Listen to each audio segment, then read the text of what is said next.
Gianni Infantino in Moscow advising Western media to show some respect.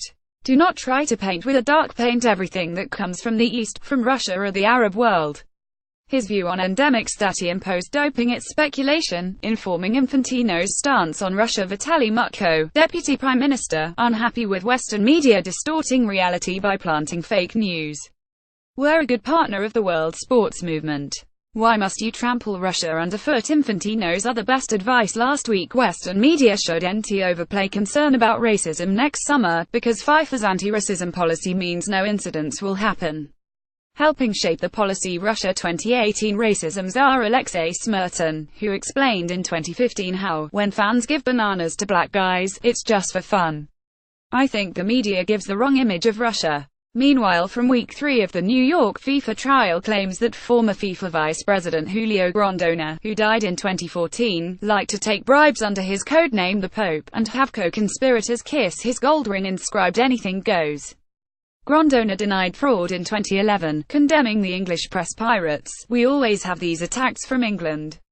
Their journalism is more busy lying than telling the truth. Defending Grondona's reputation last month, son Humberto, offering advice to a key prosecution witness, Argentinian businessman Alejandro Burzaco. When the trial ends, he should stay in New York. He shouldn't try to come back here. People wouldn't like that. He's going to hell, for sure. Also feeling got at Paraguay's former CONMEBOL head Nicolas Leos, appealing against his extradition to the US 4 years after he lamented media intrusion. What is it that drives these people? Former Greek FA president Vasilis Gagatzis, denying wrongdoing after being arrested over the alleged misuse of £760,000 in disaster relief aid. And Philip Chiyangwa, millionaire Zimbabwe FA head, attacking flagrant press lies about his long-term ethics record in bona fide. I've never been involved in chicanery. And finally, how FIFA keeps football clean. The 10th of November, the Gambia's government suspends the nation's FA board over alleged serious fraud and criminal dealings. The 23rd of November, FIFA accuses the government of undue interference in FA affairs and threatens to ban their teams from world football unless the suspension is lifted. The 30th of November, the government lifts the suspension and FA executives return to work.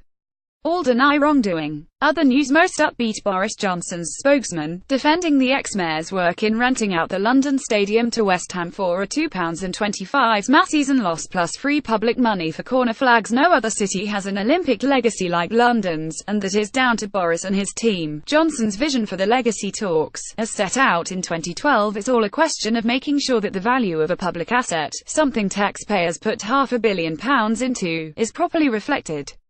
People will understand. It's my job is to get the best possible deal for the taxpayer. The best possible deal for the taxpayer. Photograph. Nils Jorgensen wreck Shutterstock. Still campaigning. La Liga head Javier Tebas finalizing his legal action over PSG's Qatari state funding.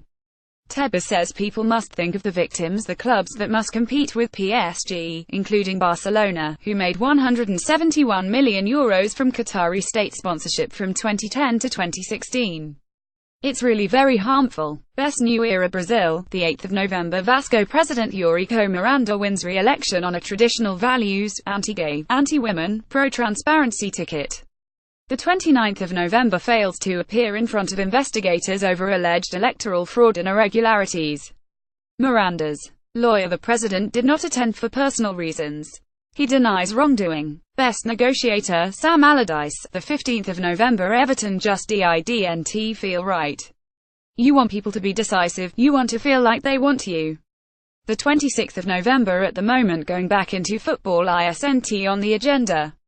I'm enjoying my life more than you'd believe. The 30th of November, signs £9 million 18-month deal. Most amuse. Spain, the 31st of October, Las Palmas president Miguel Angel Ramirez dismisses talk of sacking coach Paco Ayestarin. It just isn't serious, this idea that you wouldn't give the coach time to instill his ideas. The coach stays. The 30th of November, the coach goes. Regret of the week. Brazil, Ponte Preta coach Eduardo Baptista left without words after defender Rodrigo was sent off for twice introducing his middle finger between the buttocks of the number 22. The red card led to a 32 defeat, relegation and a riot. Baptista betrayal. It's a strong word.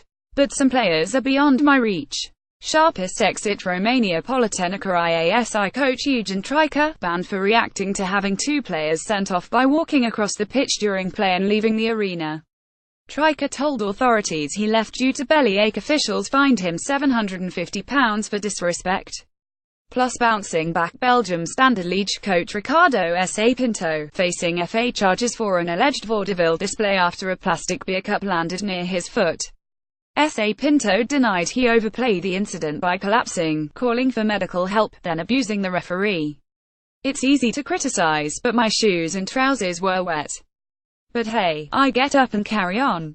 I'm a fighter." Ricardo S.A. Pinto vaudeville display. Photograph Photonews via Getty Images.